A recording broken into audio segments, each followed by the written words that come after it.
Hello, Mr. E here. In this video we're exploring AQA Language Paper 2, Question 2. Question 2 is a tricky little sucker. It asks you to summarise the similarities and differences between the two sources, and it's worth 8 marks.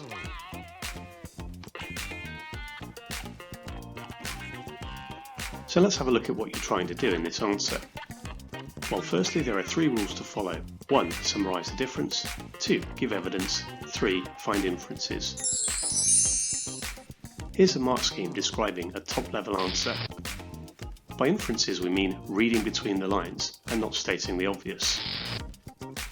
We also need to make references to the text by embedding quotations into our answer.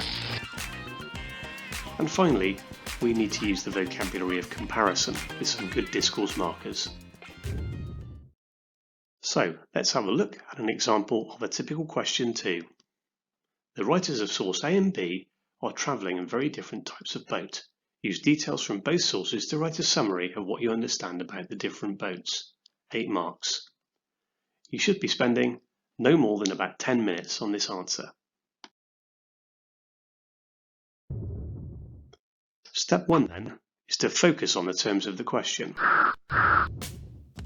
We're writing a summary and it's going to be about different boats.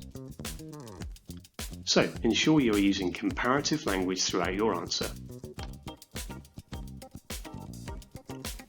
We're going to attempt to write 2 paragraphs to get 4 marks. Each paragraph will contain 2 differences.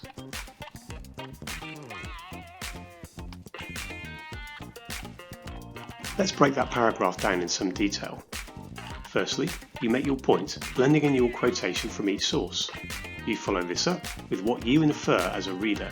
And finally, you repeat this pattern for the second difference in the paragraph. Let's see how that would work in the example question.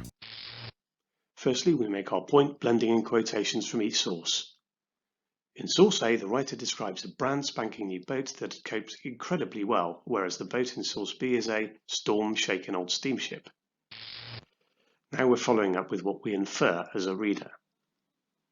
Where new and old make explicit contrast, the writer in A implies surprise that a new boat could cope so admirably, whilst we can infer from storm-shaken that the vessel in B has seen much more action. And now we're repeating with a second difference.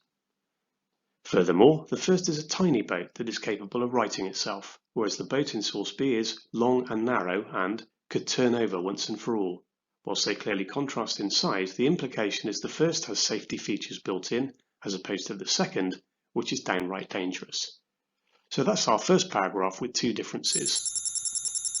And we will repeat that process in the second paragraph. See you next time for more great English hacks.